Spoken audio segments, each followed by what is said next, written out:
Toño, estamos en vivo. Viejo Charlie, ¿cómo vas? Otro domingo más por acá, 6 p.m., muy juicioso, Muy bien, ya es dándole. costumbre. Eso, ojalá, la idea es, por ahora la meta principal es la consistencia, seguir subiendo videos, vamos a ver cuánto tiempo logramos subir. Si vienen buenas empresitas, viejo Charlie, cuéntanos hoy de qué empresa nos trajiste o qué. Ya les vamos a contar, pero primero vamos a presentarnos, porque seguramente vamos a tener audiencia nueva si esto sigue bien. Entonces, mi nombre es Carlos Saavedra. Yo tengo 4 años de experiencia en inversión, tanto dentro de Colombia como a nivel internacional, en acciones principalmente, pero también con instrumentos derivados. Y estoy certificado como CFA, que es uno de los reconocimientos más distinguidos en la industria financiera. Tengo pues más experiencia laboral, ¿no? Pero a nivel de inversión directa, son esos 4 años. Toño, cuéntame de ti. Mi nombre es Antonio Álvarez, de profesión soy ingeniero de petróleos, también tengo una maestría en administración de empresas. Como contamos en otros videos, pues arrancamos en esto hace 10 años, cual novatos haciendo trading, pero después digamos que ya hace unos 3 o 4 años venimos invirtiendo gran parte del portafolio personal, digamos, en lo que es acciones, en mi caso principal, acciones en Estados Unidos. Tengo en mi portafolio más o menos unas 8 o 10 empresas desde hace unos 3 años. Y nada, un apasionado por esto y aquí estamos con el fin de aprender y enseñar todo lo que hemos aprendido nosotros en esta, digamos, en esta forma autodidacta de aprender esto. Entonces nada, esperemos poderle brindar mucho valor a todos ustedes y que no se pierdan un video cuando vayan a invertir en una empresa, que digan sí o sí, tengo que ir a CCS Investing a ver si Charlie y Toño ya la evaluaron. Vamos con todo hoy, viejo Espectacular. Charlie. Entonces, vamos con toda. El día de hoy vamos a ver una empresa particular, porque estas son el tipo de cosas que a mi Toño me dijo que no hiciera. Me dijo, no, nos tenemos que enfocar primero en las empresas que son más conocidas. Pero he tenido un reto, que se lo he dicho a Toño, que es, pues al final, yo esto lo hago también como parte de lo que hago para mi portafolio. Y las grandes empresas, pues yo ya las conozco y más o menos tengo una idea de las valoraciones y sé que son grandes empresas, pero que ahora mismo las valoraciones son un poco retadoras. Así que termino a veces metiéndome en unos rabbit holes y terminé en el Banco de Georgia. ¿Cómo lo ves, Toño? Interesante. Yo obviamente ya, bueno, para que sepan y todos y ser súper honesto con ustedes, entonces hoy Charlie me manda, si se han dado cuenta, estamos como que liderando cada quien una presentación cada domingo. Por ahora esa es la metodología, puede cambiar obviamente en el futuro cercano. Entonces Charlie me manda esto, yo quedo sorprendido obviamente porque primera vez que yo aquí entre nos, primera vez que yo también escucho sobre Bank of Georgia, pero me encanta porque la metodología de hoy es Charlie presentándonos una empresa a ver si todos nosotros, los inversionistas de a pie, terminamos comprando, ¿no? Entonces vamos a hacer preguntas que se haría la mayoría de ustedes que están viendo este video. Y en alguna de estas, varias de estas, pues Charlie va a presentar oportunidades muy interesantes de cosas que nadie conoce. Y puede otras que no, puede otras que también, porque Charlie se termina enterando es por Twitter, que ya no lo ha explicado en otros videos. Entonces Charlie, como Twitter se pone trending topics ciertas empresas, pero Charlie, que es muy curioso, sí va a fondo y para que no caigan esos trendy topics de Twitter que la mayoría de veces, por lo que he visto so far, no es tan bueno como lo pintan. Entonces eso es otro valor agregado a este canal que es Charlie explicándonos si lo que está trending es de verdad o no. Entonces creo hoy que va a ser de esto y siempre me encanta aprender de diferentes industrias, diferentes tipos de valoración. Entonces, feliz porque en mi portafolio sí tengo dos neobancos, un neobanco de Estados Unidos y el otro que es Newbank. Entonces, y son como de mi portafolio de acciones, mal contado, un 15-18% de esos dos bancos, o sea que sí tengo en bancos. Entonces, Bueno, démosle con vamos todo a hoy ver porque si aprender de terminas con bancos un y de tercer, neobancos. vamos a ver si terminas Vamos a con un ver. tercer neobanco en Georgia. Em, Entonces, Banco de Georgia, ya vamos a entrar en detalle del negocio. Esta es una empresa que está listada en Londres. La empresa de Londres tiene el 99,9% de las acciones de la subsidiaria, que es el Banco de Georgia y todos los demás. También tenemos acá Bank, que es una marca que opera en Armenia, en el país, para los que están en Colombia. eh, y ya vamos a ver por qué es relevante. Esta es una acción que desde que hizo su IPO ha tenido un retorno del 17%. Sin embargo, en 2018, la acción pues el negocio, mejor dicho, que estaba compuesto por dos negocios, banca corporativa y banca de inversión, para explicarnos acá, o banca corporativa, no, banca tradicional y banca de inversión. Y acá para explicarnos qué es la banca tradicional. La banca tradicional no es nada diferente a lo que nosotros conocemos como tiene depósitos de clientes, bien sea por CDTs o por cuentas de ahorros, etcétera, y presta ese dinero vía préstamos comerciales, préstamos hipotecarios, etcétera. La banca de inversión es más como un broker de empresas, es la manera más sencilla de entender. Ellos se dedican a hacer negocios, a cerrar deudas, a cerrar mergers y adquisiciones, etcétera. Entonces, teniendo dos negocios era como un poco confuso a veces porque la gran diferencia, la diferencia fundamental es que la banca de inversión, pues, como depende más de proyectos, yo puedo tener un año espectacular en el que tuve tres listamientos a bolsas de tres empresas y hice muchos fees de ingresos, y luego el siguiente año puede que no tuve nada. Entonces eran ingresos mucho más volátiles, eso estaba haciendo ruido. 2018 se hace el demerger, estamos hablando solamente de un negocio de banca tradicional, que vamos a ver que hoy en día no es solamente eso, pero desde ese momento tiene un CAGR del 22%. ¿Alguna pregunta hasta acá? Seguimos. ¿IPO en qué año lo hicieron, Charlie? Creo que 2000, no, antes del 2012, merge, ¿de cuándo fue? 2012, si no Listo, me vio falla la Charlie, no sé memoria. si soy yo o eres tú, pero creo que estamos teniendo lag o creo que estamos teniendo Un pequeño lag. estamos como robotizados o te escuché un par de veces, pero no sé si soy yo, weón. No sabemos. Entonces sigamos. Pues no tenemos ni idea A porque ver no qué. tenemos a la audiencia que nos confirme, entonces será luego Exacto, en los comentarios. exacto. Em, como saben, acá siempre nos gusta comenzar por los modes y la razón por la que hacemos esto simplemente para volver a los principios es que la filosofía la filosofía de un mode yo creo que tiene una parte chévere y una parte no tan chévere. La parte chévere es que es muy fácil de entender porque son los modos defensivos de un castillo. La parte no tan chévere es que eso implica que, pues, estás en modo defensa. Y yo creo que hoy en día lo más relevante de las empresas es que estén en modo ataque, por decirlo de alguna manera. Si una empresa no se está reinventando constantemente, pues va a pasar por un ciclo de maduración, pero los modes siguen siendo igualmente válidos. Entonces vamos a entrar en algunos de los modes que tiene esta empresa em, y por qué creemos, o por qué creo, y estoy convenciendo a Toño, de que, de que acá hay una oportunidad muy interesante. En primer lugar, dentro de Georgia, este es el banco con la mayor cantidad de depósitos. El principal competidor es TBC, Charlie, ¿sí? un segundito antes de seguir, perdón la interrupción, pero creo que si muestras la del ubicar a la gente donde es Georgia, creo que en el Ah, esto es mapa no todo el mundo la tiene tan clara.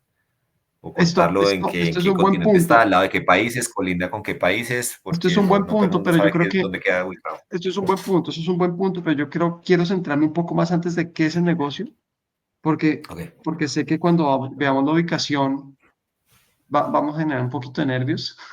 Ah, listo, listo, Entonces, listo. Bien, bien. quiero centrarnos en qué es el negocio y luego mirar la ubicación. Listo.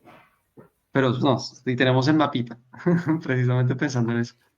Entonces, banco número uno a nivel de depósitos en Georgia y banco número dos en préstamos. El banco número uno en préstamos es TBC, es decir, son los dos líderes del mercado, tienen entre los dos un 80% del mercado. Son los dos líderes del mercado absoluto en Georgia. Y adicionalmente, hace poco, y vamos a hablar un poco más de esta adquisición, Banco de Georgia compra Ameriabank, que es el banco número uno en préstamos de Armenia y el banco número dos en depósitos, en un país que sí tiene la banca un poquitico más fragmentada, es decir, a diferencia de Georgia, donde hay una gran concentración. Entonces, ¿qué decimos?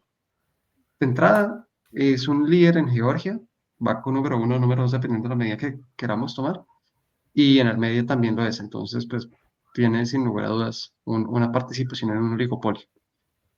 A nivel de marca, esto está muy relacionado y pues si uno se va a TBC, ellos dicen que son los líderes y si uno se va a, a, a Georgia, ellos dicen que son los líderes, pero si hay un top of mind que es muy relevante y sin lugar a dudas, pues gracias a ese oligopolio son una marca muy reconocida. Entonces tiene una cuota mental relevante dentro de su público que es Georgia. Vamos a hablar de la eficiencia en escala. Y esto ¿por qué es relevante? Y me van a decir, pero ¿por qué me están hablando de eficiencia en escala de un banco que opera en Georgia y en Armenia? Y la razón es que montar un banco en casi todos los países tiene una serie de requisitos de escala que no son tan fáciles. En primer lugar, tiene unos requisitos legales, que eso es más tal vez relacionado con tiempos. Pero en segundo lugar, tiene unos requisitos con respecto a reservas obligatorias o dineros que tienen que estar provisionados y que usualmente no tienen reconocimiento de interés. Entonces, por ejemplo, en el caso de Georgia, tenemos acá, eh, esto está no sé cómo se llama la moneda de Georgia, pero es en moneda georgiana, en miles, y básicamente, a ver un cosito de estos, ¿cuántos dólares es? O al revés. Más o menos se llaman laris, y más o menos es la relación es 3 a 1, es decir, estamos hablando de que si vemos acá, estos serían 1.700 millones de laris georgianos, pues estamos hablando de básicamente unos 600 millones de dólares que este banco en 2023 tiene que tener provisionados. Es básicamente efectivo que no se puede utilizar y tiene una tasa de interés de 0%. Entonces, pues, esto yo creo que deja ver que sin lugar a dudas comenzar es difícil, ¿no? Porque si yo tengo que comenzar con ese capital a 0%, ya tengo un ancla que tengo que levantar. Toño, preguntas hasta acá. ¿Cómo vamos? A mí me gustaría si nos puedes dar una introducción para todo el mundo en el mundo de banca, o sea, el negocio de banca, cómo funciona normalmente, porque es tan distinto un negocio de banca a un que digamos no tienen COX, o sea, más o menos si nos puedes explicar, voy a dar una introducción, pero si tú me complementas es como, o sea, a grosso modo, como tú a veces me haces las preguntas, como ¿cómo le explicas a estos niños cómo funciona un banco? Entonces, a grosso modo yo Sí, creo que es un negocio de captación y de poner capital y de prestar un capital a un riesgo y que ese delta, pues ellos ganan un spread sobre eso, pero con un riesgo muy alto de lo que sería un corralito. Yo creo que esa es la entrada, pero si tú me puedes complementar como a un niño cómo funciona un banco para entender sí, cómo hacen plata, cuáles son los riesgos y cómo funciona un banco así muy, muy por encima. yo creo que la explicación al niño ya está, es pues, básicamente lo que dijiste, es decir, lo que hace un banco es que toma el dinero de ahorradores y se lo presta a inversores. Y en la expectativa es que los ahorradores esperan una rentabilidad, los inversores otra, y ellos en la mitad, al ser esos captadores, generan un spread. Luego, cuando vamos más a la práctica, yo creo que hay varios detalles de lo que hoy en día es un banco. En primer lugar, es lo que se denomina como el net interest margin, es decir, cuánto me cuesta a mí en promedio los fondos que yo tengo, es decir, cuánto me cuesta los depósitos de mis clientes o las deudas que yo contraigo y cuál es el yield de las deudas que yo ofrezco. Es decir, cuando hago un préstamo, cuando tengo un cliente que te da un préstamo hipotecario o cuando tengo una empresa que saca un préstamo comercial. Y ahí hay una diferencia. Y luego, dentro de eso, pues hay que manejar pérdidas de cartera, que depende de la calidad crediticia. eh, También hay que manejar básicamente probabilidad de que la persona haga default y en el caso de que la persona haga default, pues cuál es mi probabilidad de recuperar algo, es decir, como cuál es mi valor esperado, porque es diferente si alguien que tiene un crédito hipotecario que tiene una cobertura del 150% del préstamo hace default versus lo que se denomina como el unsecured loan, es decir, un préstamo que no tiene nada por detrás, que pues yo sí puedo ir detrás a la persona a cobrarle, pero que no hay ninguna garantía material, ningún colateral. Entonces, ahí se hacen una serie de ajustes también en pérdidas de cartera. Y yo creo que esa es una parte, que ese es el net interest margin. Y luego la otra son los fees, ¿no? Porque los bancos tienen un componente de fees relevante que no necesariamente están atados a los intereses. eh, y pues ahí hay otra fuente de ingresos. Piensan, por ejemplo, en si uno tiene una tarjeta de crédito, usualmente puede haber una cuota de manejo, por ejemplo. O pues las empresas cuando tienen un portal bancario, pues tienen una serie de costos transaccionales que no hacen parte de, de, de los costos de interés como tal. Entonces, esos más o menos son los ingresos. Y la clave acá es, como tú dices, Soño, no, acá no hay cost of goods sold. Es decir, lo que hay es básicamente unas reservas técnicas, que esto va por la base, y ahorita vamos a entrar en detalle con respecto a eso, que es cuánto del capital propio o el capital líquido, eso pues hay un montón de tiers y de y de requerimientos que tienen que cumplir, que son diferentes tiers de capital y además tienen unos pesos, bueno, eso tiene mucho detalle, pero básicamente es, yo tengo que tener un capital propio para soportar potenciales oscilaciones. Y en el momento en que yo bajo por debajo de eso, pues eso es como o lo subsano o entro en un evento en el cual mi banco pues puede ser adquirido, básicamente. O sea, lo que pasó con Credit Suisse, por ejemplo, que no fue tan traumático como lo de Silicon Valley Bank, porque esto fue un poco más oscuro. Pero lo que pasó con Credit Suisse fue algo muy similar, algo muy de esta situación. Es decir, el banco estaba, le hacen un mark to market. Esto lo que quiere decir es que puede que en algún momento le dicen que sus activos valen menos y que sus deudas valen más, bien sea por movimientos de tasa de interés o pérdidas de cartera, y entra en un estado en el cual el equity que tienen, el patrimonio para cubrir esto, que es el buffer que todo banco tiene que tener, no lo hace, no lo cubre. Y en ese momento, pues es que un banco, al ser una entidad que además tiene unos riesgos sistémicos, es decir, que si un banco cae, afecta a la economía, pues vamos, hay que buscar una solución a esto. Entonces, ahí, por ejemplo, eso explica la caída de Credit Suisse. Me alargo un poco, pero, pero yo creo que lo interesante de esto es que manejar el banco, y esta es la manera como finalizaría, no es solamente recibir plata y prestar plata. Hay en esencia dos cosas que se tienen que tener en cuenta. Número uno, los términos, o sea, es decir, hay el principio, yo creo que por el que hoy en día más se manejan los bancos es con un asset liability matching, en el cual yo busco que si tengo depósitos que son a la vista, pues las inversiones que voy a hacer usualmente quiero que sean también muy líquidas. Y si de pronto tengo algunos depósitos o otras cosas que si son a 5 o 7 años, pues es con esos que yo intento hacer los fondos que hagan a largo plazo. Esto que siempre dicen como, ay, no, lo fácil es tener un depósito y luego prestar la plata a 10 años. Esto no es tan así. Y la razón, por ejemplo, es que los movimientos de las tasas de interés en un depósito no cambian el valor principal, pero en inversiones que son a 10 años, en deudas de 10 años, los movimientos de tasa de interés cambian radicalmente los valores de las deudas, porque el principal está muy lejos, están 10 años, entonces la tasa de interés pesa mucho más. Entonces, primer principio es hacer liability matching, los bancos tienen que tener muy en cuenta esto, se llama la duración de los activos y de los pasivos, hacen muchos escenarios de estrés de cambios en tasas de interés, cómo mueve eso el equity, cómo mueve los activos, cómo mueve los pasivos, y la calidad, obviamente, porque muchos de los retos que tienen los bancos, yo creo que acá no lo vamos a ver tanto porque este es un banco que es relativamente maduro, cuando están creciendo es que la calidad de su cartera eh, puede ser regular, mientras como que van afinando, por así decirlo. Y eso va a requerir que los bancos hagan un reconocimiento de provisiones de manera previa a que se genere. Eso básicamente son unas pérdidas que van directamente al patrimonio, entonces se tiene que generar también más patrimonio, se tiene que aportar patrimonio para seguir operando. Entonces, la calidad de los deudores y la capacidad de tener un deudor en el cual mi pérdida de cartera es baja, tanto a nivel de provisiones contables como ya a nivel obviamente de la realidad de que yo sí recupere la plata, es igualmente importante. Eh, yo paro ahí porque he hablado mucho. Listo. No, para complementarte, Charlie, gracias por la explicación. Nos fuimos bastante técnicos, pero creo que este canal también, gran parte del valor que agregamos es que vamos más allá, o sea, de la parte, digamos, o sea, nos centramos, hacemos deep dive, como su nombre lo dice. Dos cositas súper rápido acá. Entonces, en términos de monopolio, oligopolio, porque tú sabes que en términos de banco hay una expresión que es famosa y es too big to fail, que es, para mí es una ventaja competitiva. Cuando tú eres el banco uno o 2, como mencionó Charlie, de determinado país, a ti te salvan. A ti prácticamente, tiene, o sea, de que te dejan morir, te puede, perdón esa expresión, o sea, de que te pueden dejar quebrar, te deja quebrar.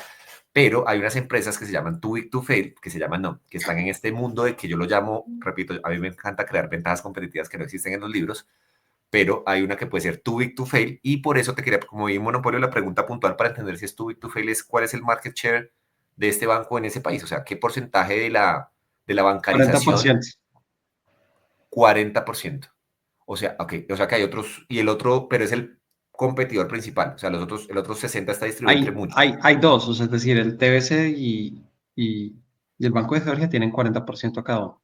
Esos son los dos Ah, ok. big Entonces sí, o boys. sea, oligopolio y si no, nada. Bancolombia de vivienda para los colombianos que nos escuchan, más o menos, ¿no es cierto, Charlie? Yo diría como un Bancolombia. Bancolombia Grupo Aval, de hecho. Ok, sí, tienes toda la razón. Listo. Listo, viejo Charlie. No, gracias por la explicación. Sigamos. Seguimos entonces. Switching cost. Me acabo voy a ir rápido, De una. pero esta sería como sí, sí los tiene o no tiene switching cost, porque como que cambiar ese banco es relativamente fácil. Yo creo que esto es más como una excusa de pronto demostrar que pues lo que yo al menos con un prejuicio me imaginé un banco de Georgia era como un banco de pronto como oficina, y esto pues es una super app. Es decir, tiene una serie de servicios de banca. Hoy en día, por ejemplo, se pueden abrir cuentas bancarias por videollamada en 5 minutos. Tiene servicios, por ejemplo, como Buy Now, Pay Later, de inversión, de aseguramiento. Eh, Hay otra vertical que es digital, pero no está completamente integrada acá, pero es una super app que tiene muchísimas cosas. Y un argumento que de pronto yo quiero hacer acá es que el costo de cambio está del lado del consumidor en el sentido en que se va amarrando al ecosistema. Entonces, si yo soy una persona que está en Georgia y soy un consumidor con persona, es decir, no empresa, entonces saco mi tarjeta con ellos, que tiene un cashback. Luego, además, comienzo a manejar todo lo que son mis inversiones con ellos porque tienen servicio de inversión. Comienzo a manejar mis productos de seguros si tengo algún aseguramiento. Comienzo a hacer todo el tema de pagos peer-to-peer también directamente con ellos. Y pues cuando menos me doy cuenta, estoy haciendo ya tantas cosas con ellos que es difícil hacer un cambio. Esto mismo sucede en la aplicación empresarial. Acá, por ejemplo, ellos tienen no solamente los servicios tradicionales de banca, sino yendo un poquito más allá, tienen, por ejemplo, toda una parte que consiste en ads. Y esto se conecta con Digital World, que ahorita vamos a verlo. Pero este banco en particular es dueño del marketplace número uno de Georgia. Entonces, pues se imaginarán hacia dónde pueden ir estos ads. Y, por ejemplo, tiene una API, que esto pues no es súper técnico, pero pues si yo ya monté una API, me conecté para tener unos procesos automatizados con el banco, pues igual siempre hay ciertos costos hundidos de cambiarse. Entonces, no es una ventaja, yo diría, súper robusta, pero el hecho de que el banco no se limite solamente a ser un banco en el cual yo tengo una cuenta de ahorros y obtengo potencialmente un préstamo, sino que tengo una serie de servicios adicionales en un concepto super app, creo que permite hacer el argumento de que si hay ciertos costos de cambios como ventaja competitiva. Toño, ¿me la compras? Te la compro y no voy a agregar por ahora nada en esta del switching cost porque es personal, o sea, digamos que puedes y no puedes tener la razón y nadie, no hay eso no es matemática pura, mejor dicho, la mayoría de las ventajas competitivas no son matemática pura, entonces es como de Es acuerdo cierto. contigo en lo que dijiste, a la del té. La cultura la vamos a tocar ahora, la quiero tocar en la gerencia. Acá vamos a ver el punto de Toño, ¿no? Es, ¿dónde está Georgia? Georgia está literalmente entre el Mar Negro, al oeste, al norte Rusia, al este Azerbaiyán y Armenia, y al sur Turquía. Es, en esencia, una situación geopolítica muy compleja. Esto es una realidad. Georgia ha sido invadido por Rusia en 2018, si no estoy mal. Armenia está al sur de Georgia y adicionalmente tiene bueno, no tiene la salida al mar, pero tiene el honor de compartir además frontera con Irán. Entonces, Yo, yo creo que ahí comenzamos por una parte muy interesante porque si uno comienza por acá, yo creo que esto espanta, ¿no? Entonces, son países que tienen una situación geopolítica muy compleja. Ahora vamos a ver un poco más los datos. Es decir, ok, son países con situación geopolítica compleja, pero ¿cómo se están viendo estos países hoy en día? Y de pronto vamos a desmitificar un par de cosas, pero bueno, pues que la situación geopolítica es la que es y la ubicación de esos países es la que es. Esto sí no va a cambiar. Toño. Y Charlie, para complementar, entonces me encanta lo que mapeamos riesgo geopolítico, quiero hablar de riesgo moneda, que ya lo hablamos, pues que ni la conocíamos, riesgo país, riesgo industria, pero la inflación, como sé que vas a hablar del Producto Interno Bruto per cápita, pero también cómo está la inflación, porque desde mi punto de vista tú sabes que la inflación es... Entonces este tema de la bolsa no es solo llegar y hacer una investigación de una empresa, de los estados financieros dan o no dan, sino eso tiene tenemos que entender el contexto macroeconómico, geopolítico, todo esto, queramos o no queramos, nos guste o no nos guste, esto influye en los precios de las acciones y en las valoraciones de las empresas. La pregunta es, Listo. y es pregunta casual, ¿sabes cómo va la inflación en estos dos países? Es ¿Las- ¿Venezuela se espectacular. potencia o no? No, es todo lo contrario. Son, Ahora, son países muy, muy, muy prudentes a nivel macroeconómico. Eh, la verdad es que el manejo que le han dado yo diría que está incluso por encima de lo que hemos visto, por ejemplo, en algunos países de la Unión Europea directamente. Y son inflaciones que, muy parecidas a Colombia, tienen una inflación objetivo del 3%, con la subida de los precios post-COVID alcanzó doble dígito en el 11, 10, 12%, algo de ese estilo, pero hoy en día en ambos casos la inflación está más que controlada por debajo del 3%.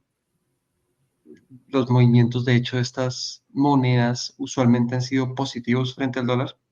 Ahora, en el contexto de la elección de Trump, el dólar está muy fortalecido, pero esto es una como de las cosas gratas que tal vez uno va conociendo a la medida que ve estos países, son países que a nivel macroeconómico son muy, muy, muy robustos.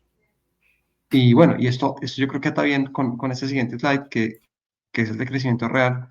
Hay un slide espectacular que no traje acá y debí haberlo traído. Se ve un crecimiento real que yo creo que ahí se ve que esas tasas de crecimiento no son de Europa, son de hecho pues de Europa del Este.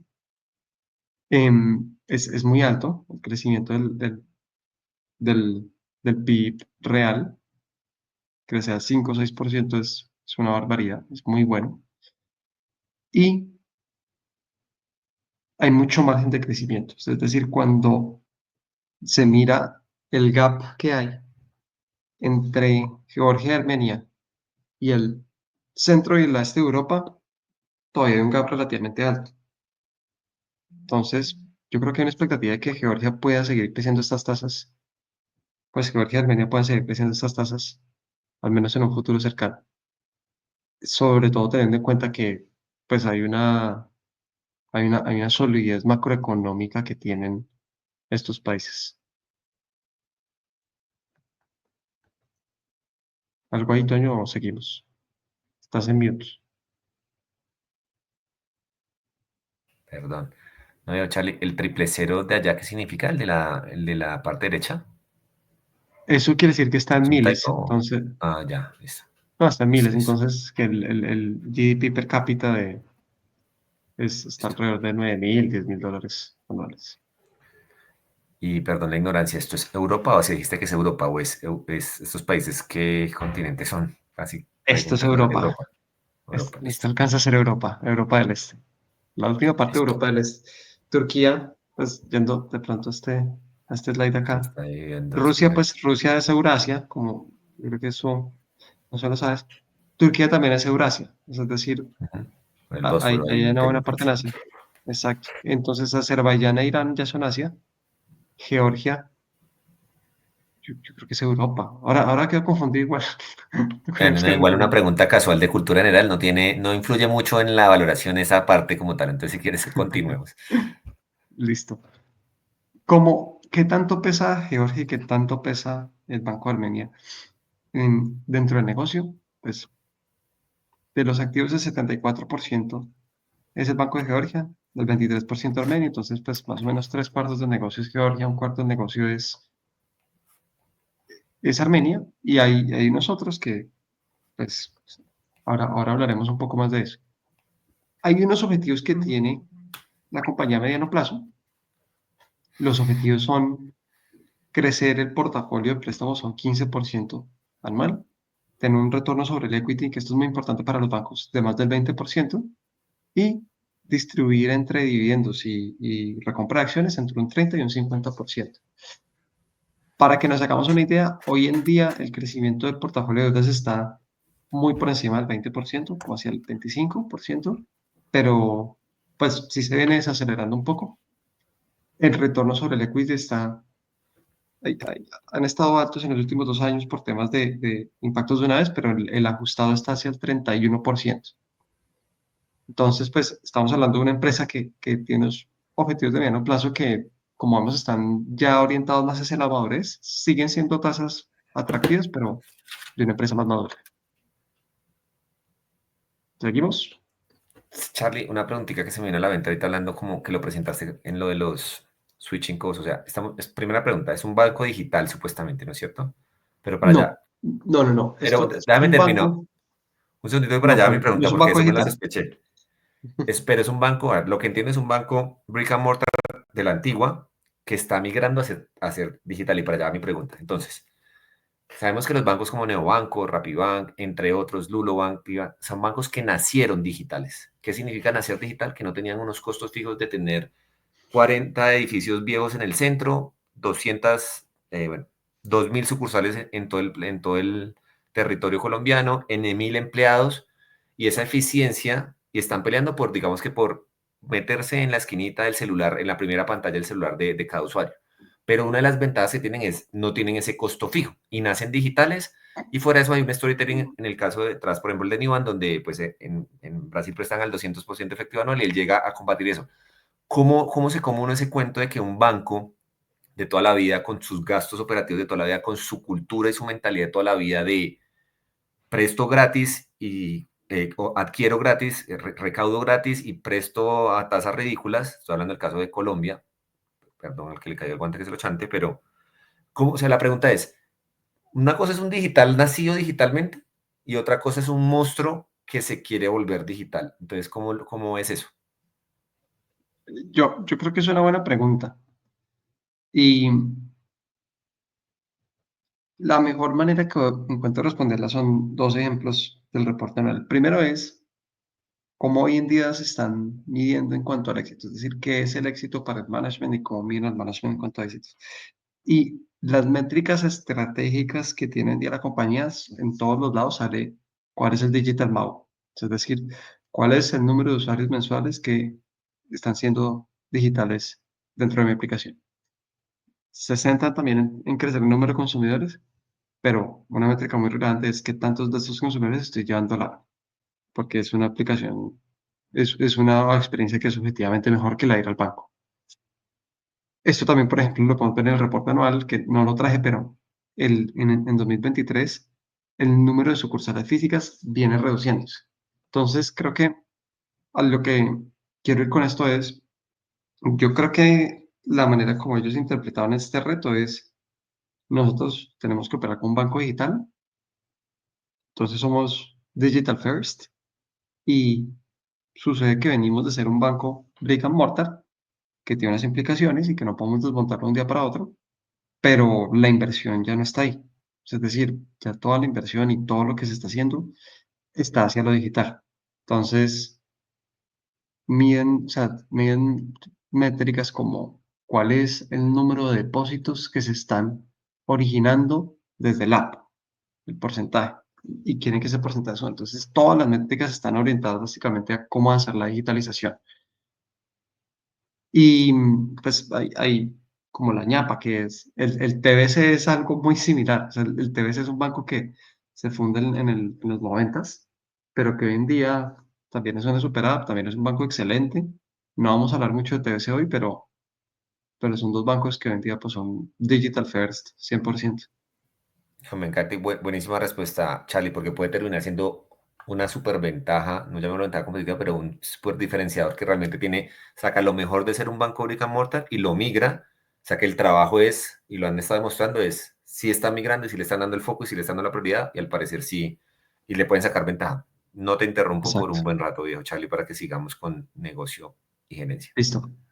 Esto corresponde a cuál es el crecimiento de los consumidores o los clientes. Acá, como puedes ver, está de hecho esta métrica de Digital MAU y a nivel general está creciendo a un 10%, que no está nada mal.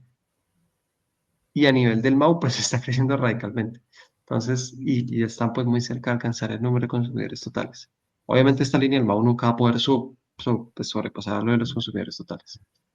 Y luego dentro del loan book year over year growth, que es básicamente los préstamos, pues como pueden ver, ha estado en 2020, si lo excluimos, que fue un año pues muy particular, está alrededor del 20%, el target es 15% y el ROAE está alrededor del 31-30%. Entonces, es un banco que tiene métricas muy positivas. O sea, yo creo que la manera como de pronto intentaría resumir esto es, no es normal ver un banco con este tipo de métricas.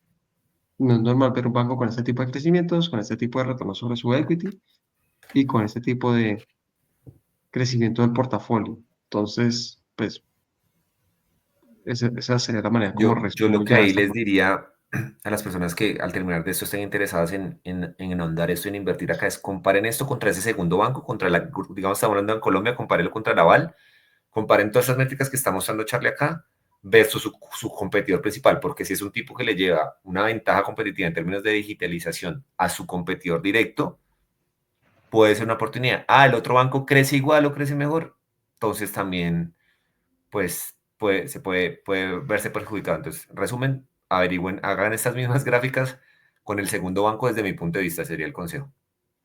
Sí, y Aunque por no podemos dar ejemplo, consejos, no sé. Bueno. sí, no podemos dar asesoría, pero pues sí consejos académicos de research. Bancolombia, que es un gran banco, de hecho, eh, esta métrica es algo alrededor del 15%, el ROE. Y el Ah, el TBC, rol, pues pues. está, sí, y el TBC está como alrededor del 26% en el ROE. Entonces, pues, TBC también está muy bien. Terminamos la parte de negocio. Yo digo, ya cubrimos un montón, pero es necesario, sobre todo cuando a veces estas empresas no son tan comunes, con lo que ellos denominan como su digital area. ¿Y qué es el digital area? Es como esos negocios adyacentes, pero pues que uno los va a mirar y no son tan adyacentes. Entonces, tiene el e-commerce líder en Georgia, creciendo muy rápidamente, es más de 120% de crecimiento anual en número de órdenes, llegando a 71.000 órdenes. Tienen además un sistema de manejo de inventario que también está creciendo. Ahí acá estoy viendo, yo no sé si esto está muy pequeño, pero el número de transacciones creció en 300%. Es impresionante. Y dentro del ecosistema, pues están muy metidos, están ahora en un proyecto que es 500 Georgia, en el cual tiene un compromiso de inversión con una serie de startups, en las cuales ellos van a ser inversionistas. Y bueno, acá hay un tema de tickets y otras cosas, pero yo creo que lo que a mí más me impresionó acá fue como, pues está la super app, que tiene un montón de cosas muy interesantes, pero luego además es como que, bueno, y happens to be que tenemos el e-commerce líder, el marketplace e-commerce líder de Georgia y que tenemos una plataforma de manejo de inventario de un software que está creciendo 300% y tuvo 50 millones de transacciones. O sea, esto del online ticketing marketplace es aspiraciones que es el número uno de Georgia, entonces operan como una startup. Yo creo que eso también es como la otra parte que de pronto responde a tu pregunta, Toño, esto no es la operación de un banco tradicional. O sea, esta es la manera como suele operar una startup. Es la mejor manera tal vez de responder eso. Charlie, que es GEL 541 millones, ¿qué significa GEL? El GEL es el Gross Merchandising Value. Eh, entonces, o sea, perdón, ¿Pero no, y el qué GEL traduce es la las moneda, siglas? el GEL es la Ah, moneda, la lira. Entonces, ahí ya estamos listo. mostrando, en No, el ya. caso de Extra Gross Merchandising Value, crecimiento del 77% anual, y en el caso de Optimo, crecimiento del 200% anual. Y Gross Sí, Merchandising Value es básicamente como el valor total de la orden, la venta, sí. No, listo. Entonces yo ahí por de la complementar, o venta. sea, digamos que aunque suene muchos los 71.000 órdenes y todo, compárenlo versus qué, versus las empresas, versus el Mercado Libre de esa región, versus el Rappi y el Uber de esa región, porque puede que sea un montón, puede que sea nada, puede que eso sea el 1%, puede que esto sea la mitad de lo que hagan sus competidores. Entonces, porque digamos, yo sé que crecer 300% significa que puede ser o muy chiquito, entonces año a año pues arrancó, entonces esos crecimientos en cuando estás en etapa muy temprana 50.5 millones a mí me suena un montón, pero no sé de la industria de transacción, entonces, como lo mismo, compárenlo versus qué, porque puede que 71.000 órdenes suene un montón, solo si lo comparamos sabemos si es mucho o si es súper insignificante y lo están poniendo como para decir, estamos siendo una super app, pero en el fondo puede que eso sea el 0.1% del competidor que tiene allá. Y acá lo ponen como, wow, pero allá hay alguien que está haciendo, por decirles cualquier número, 70 millones de órdenes. Entonces eso también es como tricky a veces compararlo versus qué. Repito, a mí de 50.5 acuerdo. millones me suena un montón, pero sin saber, sin yo conocer la industria. Entonces, pueden estar engañando ahí como, porque hoy en día, Charlie, para completar esto, pues también, pues el tema de la super app, todo este ecosistema de startup, pues es como una palabra de moda, de cierta forma, no sé qué, y hay algunas que sí lo cumplen, otras que no. Entonces, solo dejémoslo ahí, ¿no es cierto? Pero averigüémoslo, porque eso puede ser más marketing que, puede ser verdad, puede ser marketing. No sé, Yo creo que acá toca lo más hacer. importante es el por qué y el para qué. Y pues la manera como esto hace mucho sentido es merchants. Es decir, hablamos en un punto cuando estábamos mirando el negocio y la aplicación que tenían los clientes corporativos, que ellos tienen, por ejemplo, su Payments Manager, hasta ahí bien, esas partes de negocio, pero también tienen un Ads Manager. Entonces acá es donde se conecta muy bien, porque con ese Ads Manager, ¿hacia dónde voy? Entonces, si yo soy un merchant que está buscando abrir algo, que está buscando vender algo de e-commerce, mi opción número uno es el banco, porque a través de Extra, pues me va a conectar también con ese Ads Manager, que va a ser como una solución como one size fits all. O sea, no sé, digamos, si funciona así hoy en día, pero como que la lógica del por qué y para qué creo que es relevante en ese sentido. Yo cierro este tema, es con, acá hay un riesgo para bien o para mal. Entonces, ser una multi-app normalmente suena divino, desde estratégicamente suena divino, pero por el otro lado se puede desenfocar la compañía. Entonces puede gastar recursos en cosas que no son expertos, a no ser que tenga un track record histórico de esta compañía, este banco ya ha creado diferentes verticales de forma exitosa, le creería, pero esto tiene tanto de bueno como de malo. La pueden pegar porque se diversifica y se salen mejor y lo pueden integrar y aumenta su valor agregado, pero por el otro lado trae un riesgo implícito que es me desenfoco, gasto un montón de plata, pierdo plata y me desenfoco. Entonces, como ténganlo en cuenta, historia larga, corta, si ellos ya llevan un histórico de que han creado diferentes verticales, que han podido unir para hacer crecer su negocio principal, téngalo. Caso de Nivan, ahorita Nivan salió que va a crear ahorita la empresa de teléfonos. No ha creado una nueva, puede que la rompan, pueda que no. Es una apuesta, Yo, pero yo creo que es un tenemos punto que... súper válido y para quedarnos en en ese segmento de oro que veíamos que es del 3% está todo esto y es un segmento que hoy en día es rentable, que es algo que a mí me pareció muy interesante, que estos crecimientos es con rentabilidad, son segmentos que dan utilidad.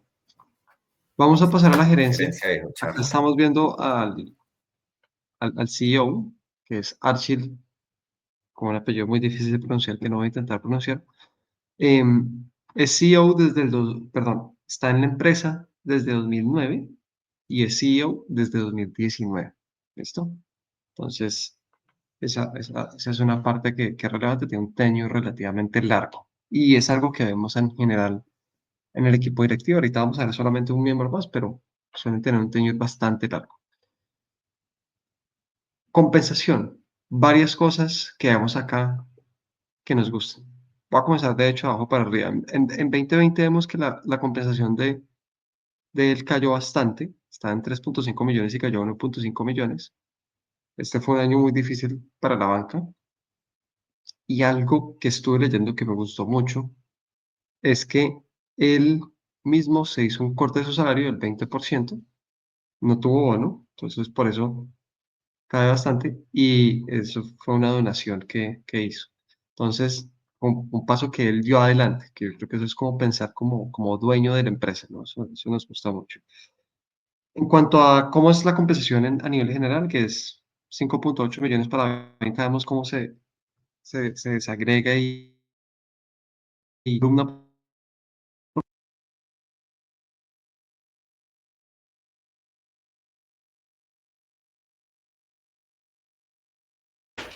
Charlie, yo te perdí, pero repito, no sé si soy yo.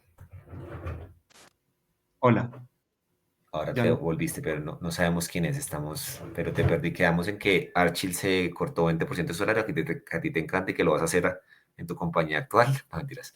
Que te encanta que se haya cortado el 20. Ojo ahí porque eso tiene pros y contras, ¿no? O sea, eso no lo hacen normalmente. O sea, cuando la compañía va bien y que tú digas de la nada, puede tener algo ahí por detrás que uno termine. Cuando los C-Level empiezan a reducirse salarios, es porque hay un tema de rentabilidades en el fondo, ¿no? Cuando los C-Level tienen que poner su skin in the game y recortar salarios, es que la empresa está pasando por una crisis, creería yo. Pero ahí quedaste, dijo Charlie, y te quedaste mudo. puede ser mi internet, repito. No, no, yo creo que es el mío. Y fue por COVID, que ahí también interesante mencionarlo. Entonces, lo quiero hablar ya muy breve, que es la compensación, ¿cómo se ve? 370.000 es cash, es lo único que él recibe como cash. Luego recibe 2.200.000 en acciones, pero estas acciones, si bien se otorgan directamente en el año, solamente el 40%, por así decirlo, de la tenencia de las acciones se da en 2025, luego un 20% en 2026, 2027 y hasta 2028. Esto, pues, lo que quiere decir es que la tenencia como tal se alarga en el tiempo. Y luego, la otra parte, que es la discrecional, que acá fue 2.4 millones de dólares, tiene también un vesting en el cual el 40% es inmediato y luego lo demás es en un calendario de 6 años. Para los demás ejecutivos que tienen acciones, el periodo de vesting es de 8 años. Entonces, son periodos de vesting bastante largos. Y lo que añadiría de esto de las acciones, que tal vez me hice yo mismo la pregunta cuando le estaba diciendo de, bueno, pero ¿qué quiere decir que se las dan en 2024, pero que se las otorgan en años posteriores? Como que eso suena raro, o sea, ¿se las ganó o no se las ganó? Bueno, la razón por esto es básicamente una cláusula que se llama de clawback, en el cual, dependiendo, pues, si él tiene comportamientos no aceptables, por decirlo de alguna manera, entonces esas acciones, pues, se pueden retirar antes de que sean otorgadas hacia él. Entonces, algo que a mí me gustó mucho de acá es periodos de vesting muy largos. Hemos visto otros periodos de vesting que son de 3 años, 2 años, mucho más cortos. Acá los periodos de vesting son bastante largos. Y bueno, pues es que casi toda la compensación es en acciones, así que eso también es positivo. Voy a seguir con el CFO. Él está desde 2005. Antes estuvo como Chief Risk Officer y luego tuvo un cargo de Corporate Banking. Em, no, acá no se detalla el salario de él, solamente se habla del salario del CEO, pero quería hablar básicamente de dos cosas. Obviamente yo creo que esto está un poco pequeño, pero el CEO hoy en día, la persona que hace poco vimos, tiene en total una tenencia representativa de cerca del 2% de la compañía, que son más o menos unos 35 millones de libras esterlinas. Recordemos que esto cotiza en Londres. Y el CFO, una tenencia de más o menos unas 14 millones de libras esterlinas. Entonces son tenencias que, dado el tamaño de la compañía, que es de unos 2.000 millones de libras esterlinas, son bastante relevantes. Es decir, pues, es tenencia de un owner. Eso nos gusta. Y ya a nivel general, la compensación por acciones de la compañía suele oscilar entre el 1 y el 3% del, de las acciones en circulación. Pues no es bajo, pero tampoco es escandalosamente alto. Eh, la razón por la que hemos aplazado Cultura acá era porque la manera como decía, yo creo que manejó 2020, la manera como se compensan estos tenures muy largos en el banco, pues para mí es una representación de la cultura. Entonces, en ese sentido, creo que lo que al menos yo veo y percibo acá es un banco que se ha esforzado en intentar llevar a las personas que están dentro del banco hacia posiciones de liderazgo. Y eso yo lo percibo como algo positivo, que sean tenures largos, que haya mucha tenencia de acciones y, y que pues lo que al menos parece reflejarnos es que están pensando como dueños. Toño. Yo nada agregar acá ni tengo preguntas, yo, Charlie. Muy clara la gerencia, los dos. Me encanta que el CEO haya sido el director de riesgo, porque en los bancos es de los, es como el director de producto de una startup. El de riesgo también es una relevancia altísima, ¿no? En ese caso. Buenísimo. Y lo último, que este es como, pues dime qué tan bueno eres con tu track record. Esto es cómo se ha visto la compañía. Se suspendió el pago de dividendos en 2019 y 2020 debido al COVID, pero es una compañía que ha venido creciendo las distribuciones a sus accionistas vía dividendos y vía recompra de acciones. El dividend yield hoy en día está cercano al 5% y como pueden ver, la recompra de acciones ha sido bastante agresiva.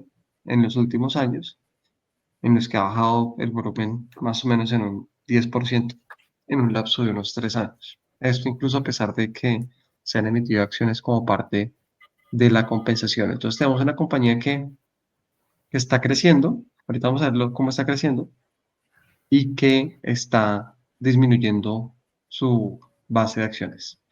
Yo, acá el único asterisco que quería es que yo también creo que esta recompra de acciones, si bien es positiva en cuanto a retorno para los, digamos, los owners, también creo que se explica en una buena parte porque se ha venido desacelerando algunas otras oportunidades de crecimiento y de alocación de capital. Yo no creo que sea un negocio que vaya a crecer súper lentamente a tasas de 3% porque la economía como tal los va a impulsar y la penetración bancaria que todavía no está ahí, pero yo sí creo que el negocio no va a seguir creciendo como a esos ritmos vertiginosos del 20-25%. Creo que se va como a estabilizarse esos 15 que ellos están dando como outlook. ¿Algo más acá, Toño? Súper interesante el tema para los que están nuevos en estos de la recompra de acciones, ¿no? O sea, una forma de agregarle valor al accionista es por medio de recomprar acciones o por medio de darle dividendos. Entonces, ¿qué significa recomprar acciones? Las acciones que están en circulación, el equipo de finanzas decide al final de cada ejercicio, les queda una plata de ganancias y ellos dicen, bueno, pueden decir o por medio de crecimiento del precio o por medio de recomprar acciones o por medio de dividendos. Entonces, no es normal ver empresas tan constantes, no es normal, sí, bueno, no todas las empresas son tan constantes con sus políticas de recompra de acciones y de dividendos. Hay unas muy famosas que se llaman Dividend Kings y Dividend Yields y tienen unos nombres según cuántos años llevan repartiendo dividendos o recomprando acciones.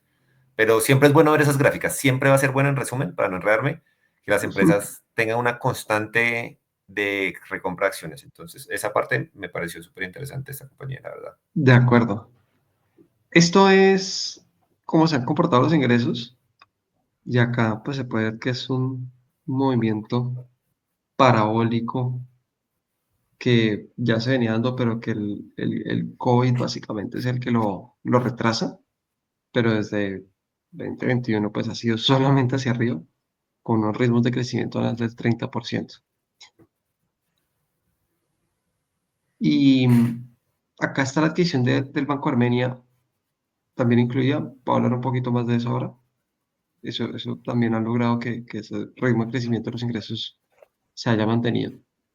El outlook de ellos, yo creo que la mejor manera de pronto de pensar en cuánto van a crecer los ingresos hacia adelante es cuánto esperan ellos que crezcan los préstamos, es del 15%. Entonces yo creo que lo que sí nos está diciendo el management es que no, estos ritmos probablemente no se van a mantener. Igual no va a bajar del 30 al 15, o al menos no lo esperaría, creo que va a ser más como algo paulatino.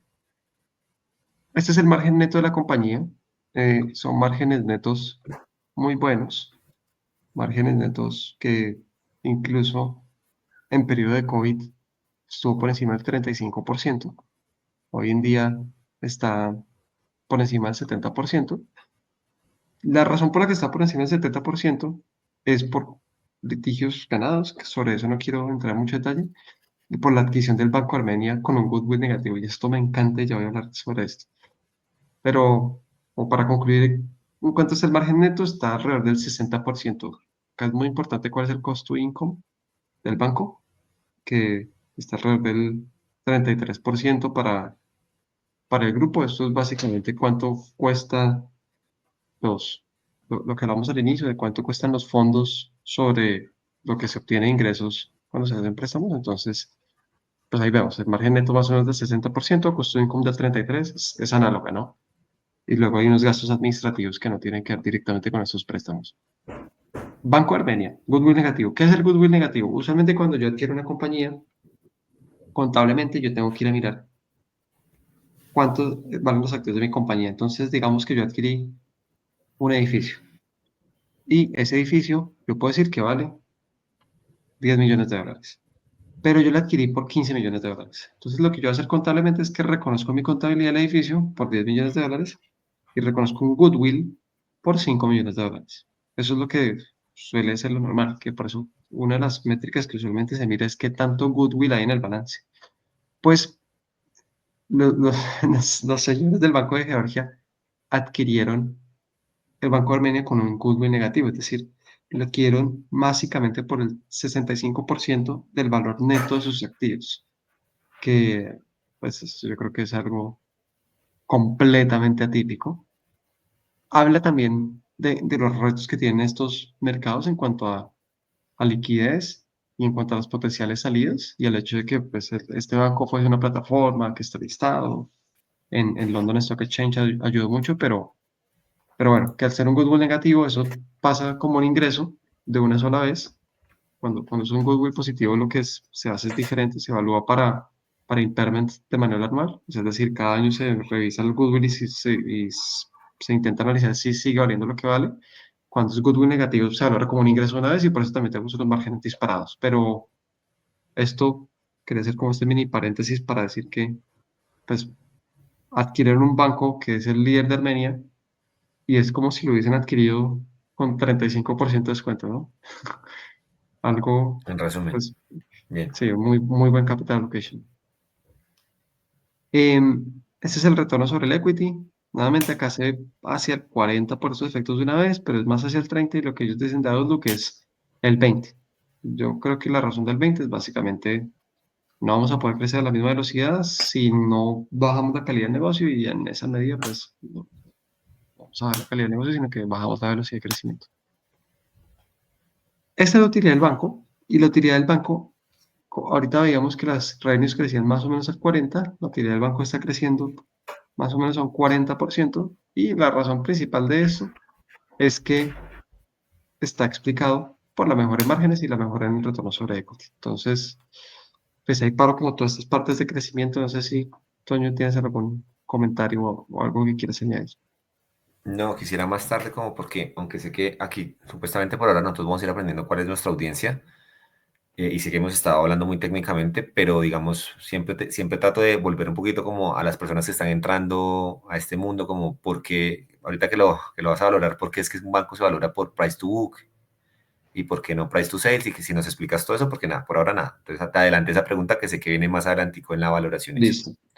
Entonces, hablemos del requerimiento de capital. Acá, nuevamente, no quiero volver a entrar en esa misma explicación porque, pues, ya lo hablamos. Entonces, si tienen dudas con esto, vuelvan a la parte donde Toño preguntó cómo funciona un banco.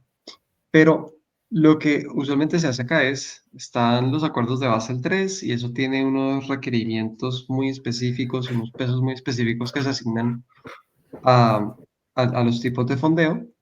eh, y con base en eso se determina si, pues los umbrales y cómo evaluarle el balance general de cada una de las empresas. La manera más sencilla de leer esto es, si eso está por encima es mejor.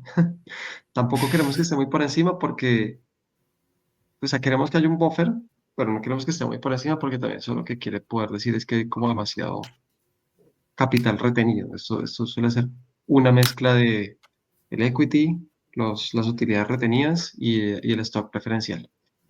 Y dependiendo de si ya es como tier 2 también pueden ser los cocos, por ejemplo.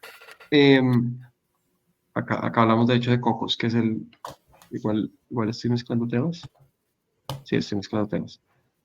Esto es el Liquidity Coverage Ratio y el Net Stable Funding Ratio. Básicamente acá lo que se mide es, pues en un escenario como es de estrés de mucha liquidez, el banco puede o no puede cubrir ese evento de estrés y el Net Stable Funding Ratio es, el banco tiene unas obligaciones dentro del siguiente año, basen en sus deudas, por ejemplo, un CDT que se vence, un depósito, lo que sea, ¿cómo puede el banco fondear eso a partir de su equity y sus utilidades retenidas y otros eh, instrumentos contingentes como son los muy conocidos COCOs, que son los Convertible Contingents o Contingent Convertibles, que es una clase de deuda que se puede convertir a equity de manera automática si se cumplen unas condiciones como que, por ejemplo, este Net Stable Funding Ratio caiga en ciertos umbrales. Nuevamente acá hay unos umbrales mínimos, la manera de leer esto es, pues, está por encima de 100, 120, pues, está bien, es decir, no tiene que estar mucho más por encima. Entonces, a nivel de manejo de riesgo, esto es el resultado de muchas cosas de manejo de riesgo. Yo creo que si a alguien le gusta esto y de verdad se quiere meter en un banco, lo único que diría acá es que los bancos son retadores y son un poquito complejos y hay que irse.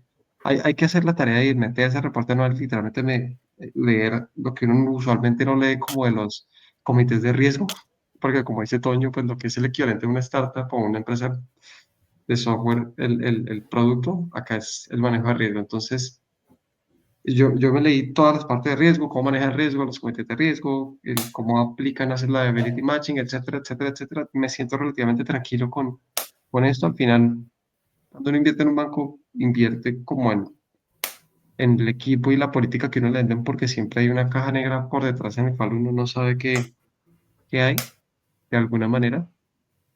Pero pues esto es como lo resumiría, que es, hay unas métricas que son el resultado de todo esto, todas estas políticas y todo el equipo ejecutando sobre estas políticas de lineamientos de riesgos, que son estas. Y el resultado de las métricas es, pues se ven bien, son positivas. ¿Algo acá, Toño? No, son como las métricas de liquidez a corto plazo, a largo plazo, pero versión banco, en resumen, que Exacto. tiene todo lo que nos acaba de explicar Charlie. Súper gracias. O sea, bien aprender todo esto, dijo Charlie. Esta me gusta mucho porque la manera como me encanta ver esto es como el hacer la viability matching, porque usualmente un atajo que tienen los bancos para generar que ese costo de income sea bajo o para generar un net interest margin que sea muy alto, es que, como les decía, pues tienen un montón de depósitos y prestan a súper largo plazo y los préstamos de largo plazo sí dan mayor interés, pero también son mucho más sensibles. Entonces, acá lo que quería evaluar era, bueno, este banco, cómo se ve en cuanto a su liability matching y para lo que es hasta 6 meses, de hecho tiene una mayor proporción de activos, que esto es positivo.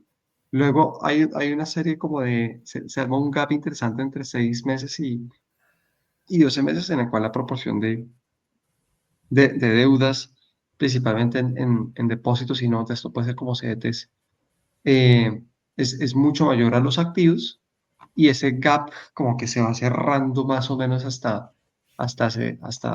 periodo de 5 años. ¿Esto qué quiere decir? Que la duración, que es básicamente como el término promedio de los activos del banco, es mayor a los de la deuda. Eso quiere decir que, por ejemplo, esos activos son un poquito más sensibles a las tasas de interés. Entonces, si las tasas de interés bajan, al banco le va a ir un poquito mejor. Si las tasas de interés suben, al banco le va a ir un poquito peor. No lo traemos acá porque es mucho nivel de detalle. Ellos tienen una serie de tablas de sensibilidades y escenarios de estrés a movimientos de tasa de cambio, porque también acá se mide qué tanta exposición hay a la OCDE, a otras monedas, etcétera, y a las tasas de interés. En realidad, los movimientos del equity con las tasas de interés no son tan altos. Entonces, yo acá lo que quería es, pues, miren esto más como algo curioso de cómo el banco ha decidido hacer el perfil de sus activos y sus deudas, pero pues más allá de que si hay una concentración entre 6 a 12 meses en los cuales hay mayor proporción de deudas, pues esto suele ser algo normal dentro de la operación de los bancos. Y yo lo veo relativamente bien cubierto en cuanto a los escenarios de estrés. Toño. Nada por comentar acá, simplemente todas unas preguntas, pero para más adelante. Creo que en valoración Última las voy a parte, hacer. valoración. La manera como se suele valorar los bancos, pues es por precio, valor en libros, y la razón es porque los bancos tienen algo que no tienen muchas compañías, y es que absolutamente todo lo que está en su balance hace un mark to market. Mark to market consiste básicamente en que yo todo el tiempo estoy mirando lo que yo tengo y estoy intentando hacer, si no está cotizado, mi mejor estimado de cuánto vale eso en el mercado. Y la razón por la cual los bancos operan así es en esencia porque lo que hablamos hace un tiempo, es decir, los bancos tienen que tener una solvencia. Todo, o sea, esto es clave, que el banco tenga una solvencia y que tenga una base de patrimonio que soporte pérdidas si sea el caso, y en caso de que no lo soporte, que entre los accionistas a poner más equity.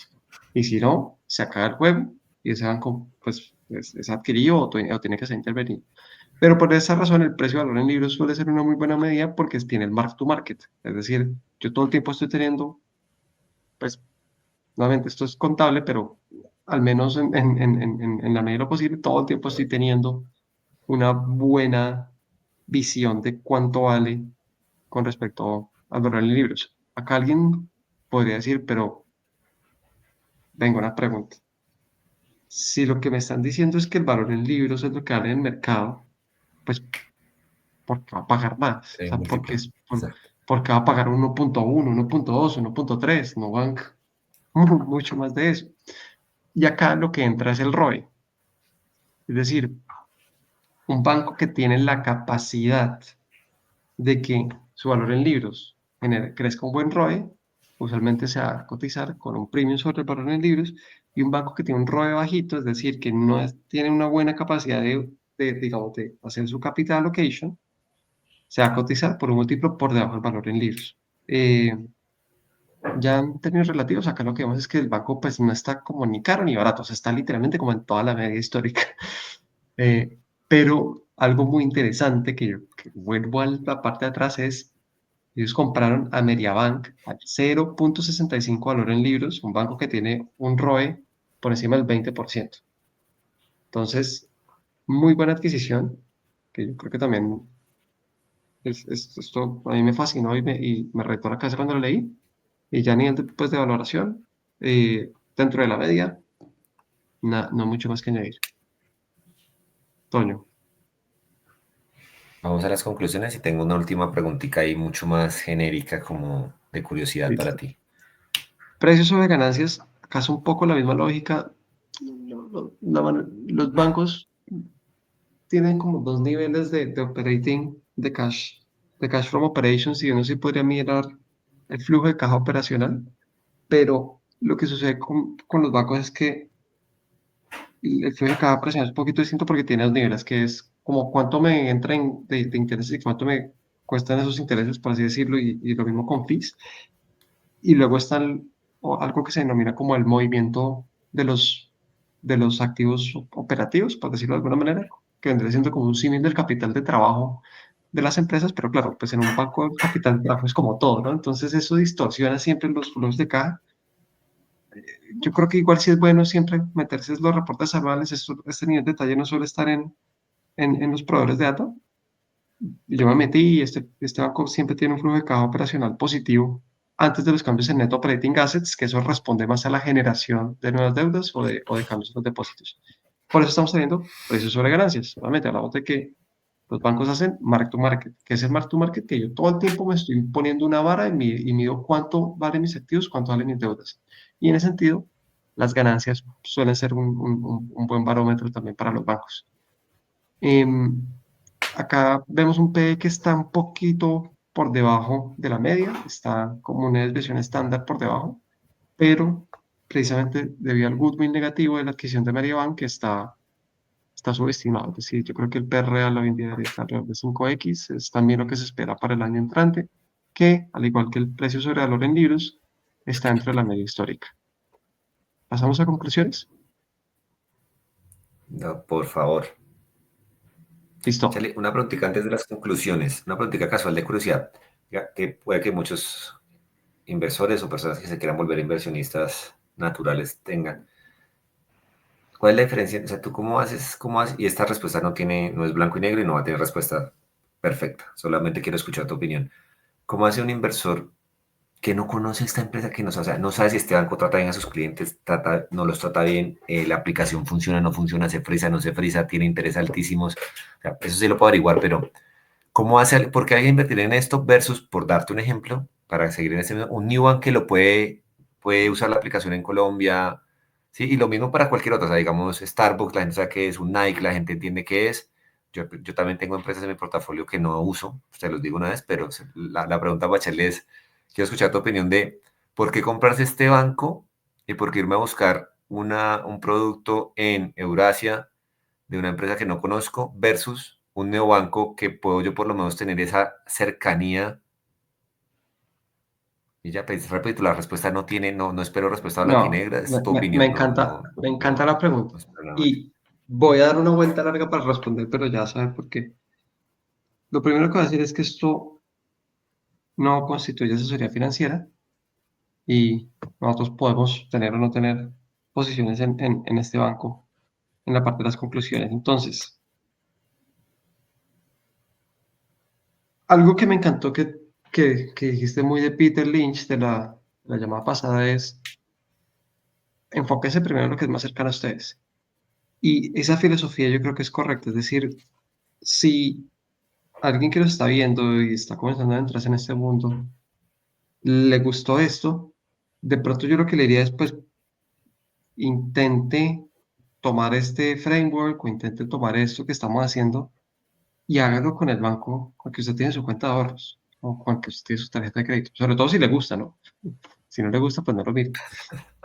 Eh, porque va a ser mucho más fácil por la cercanía que hay.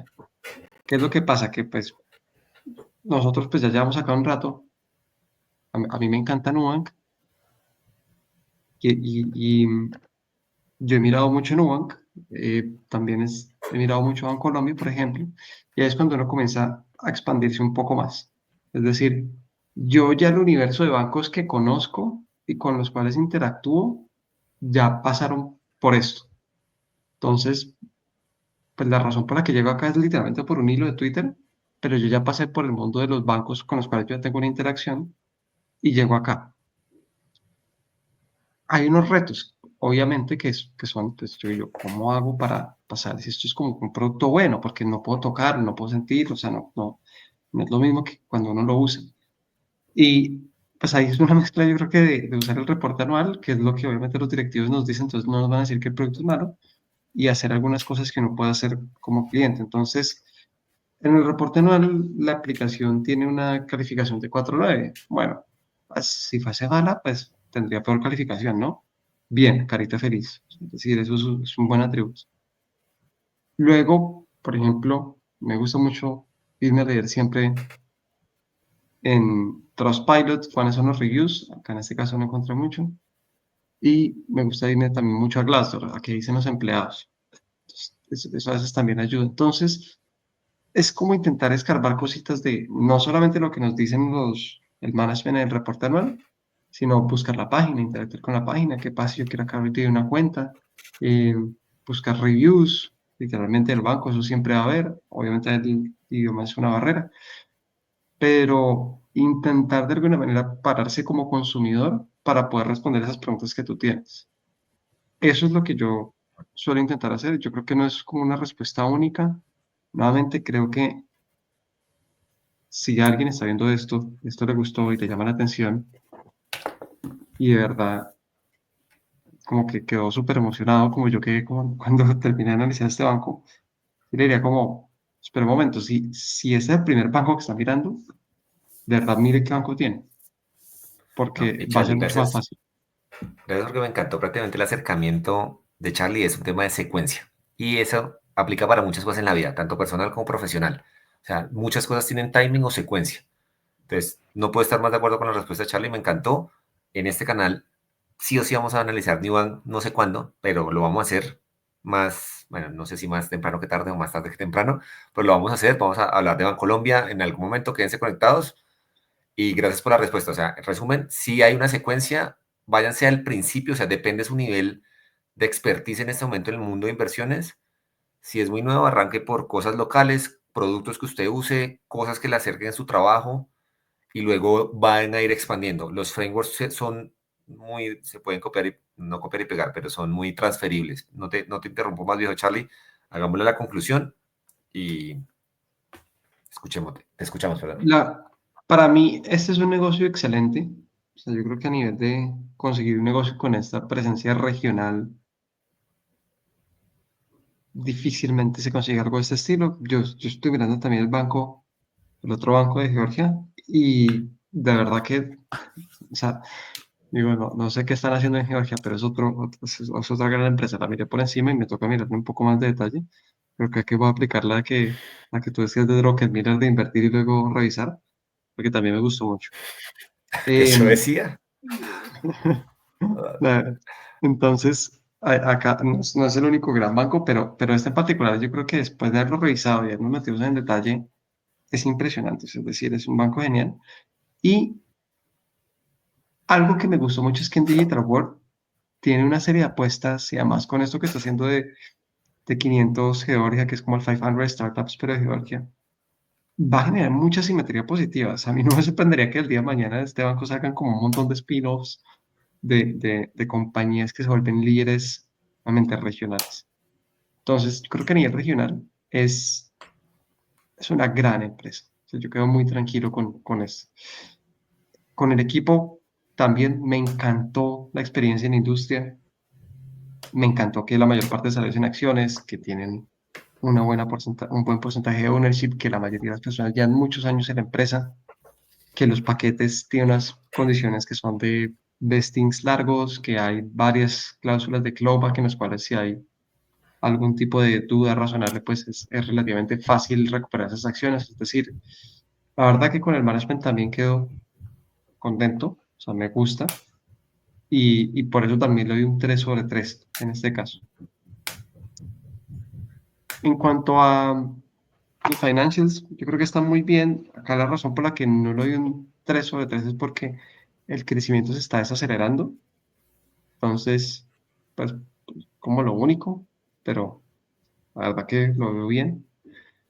Y en la valoración, pues acá es como, porque le están dando un 2,5/3 y está sobre la media. Y la razón principal es cierto que queda en Georgia, pero pues yo creo que si uno pone esta misma empresa, o sea, es decir, tal como la estamos viendo y en esta misma valoración, en otro país, o sea, esta valoración sería una cosa, pues, o sea, absolutamente demencial. Entonces, obviamente está cotizando con descuento Georgia, pero creo que para los retornos que podemos esperar, una empresa que está esperando que sea el 15%, con un ROE del 20%, que tiene un dividendo del 5% hoy en día, que está haciendo recompra de acciones, es decir, creo que es una empresa que puede retornar básicamente ese mismo 20% que retornó desde que hizo el demerger en 2018. Entonces, es una empresa que me gustó mucho.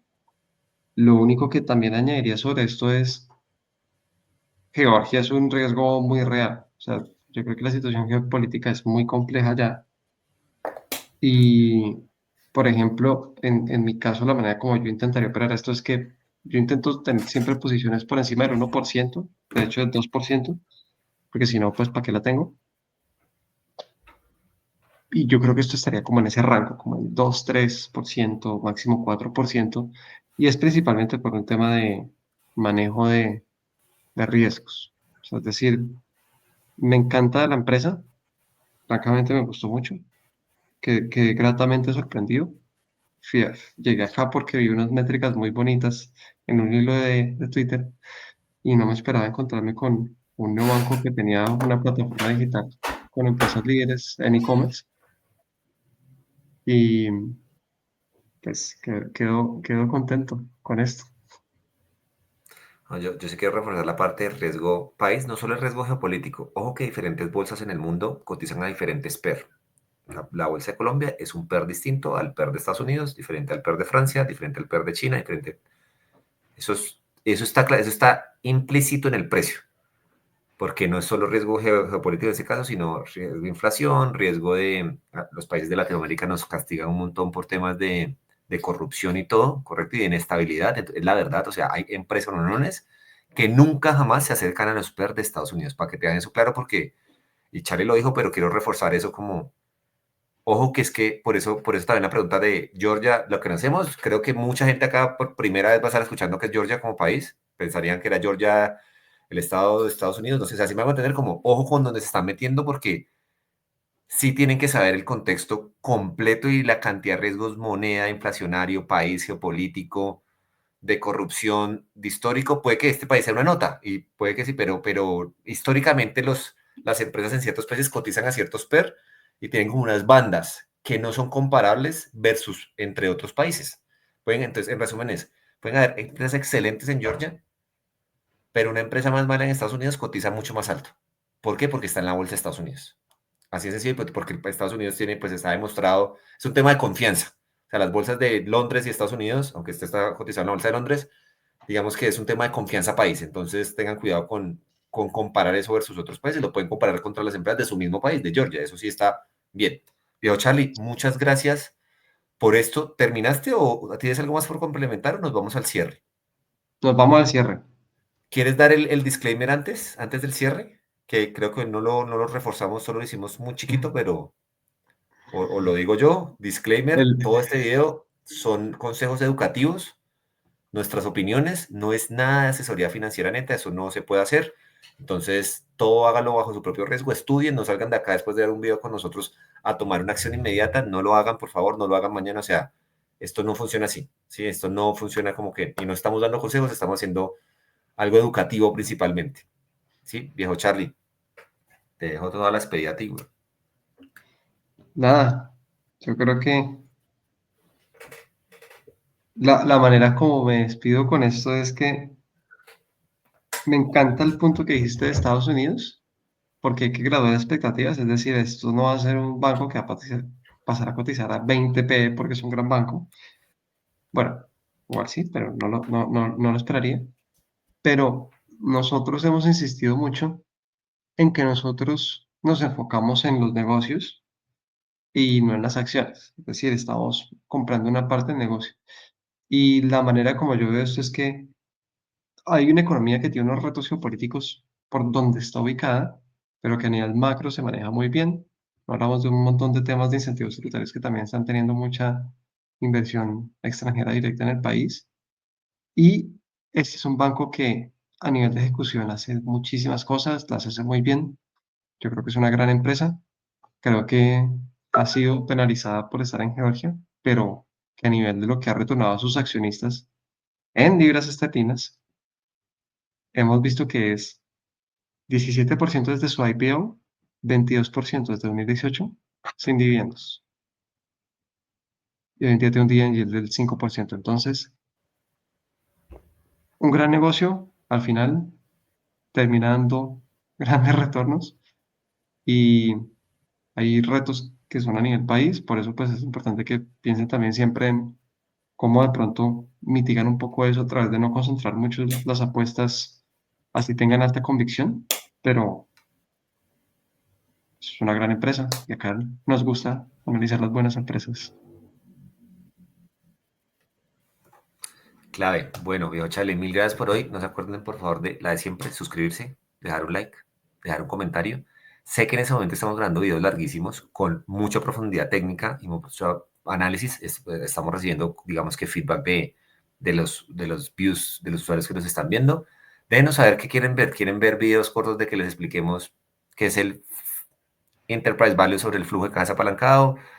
Déjenlo, obviamente vamos a seguir con esto porque esto es lo que nos fluyó a Chalami, digamos, de forma orgánica, lo que nos mueve a hacer análisis profundos, pero estamos abiertos a cualquier tipo de videos, o sea, como a hacer lo que la audiencia pues, demande de cierta forma.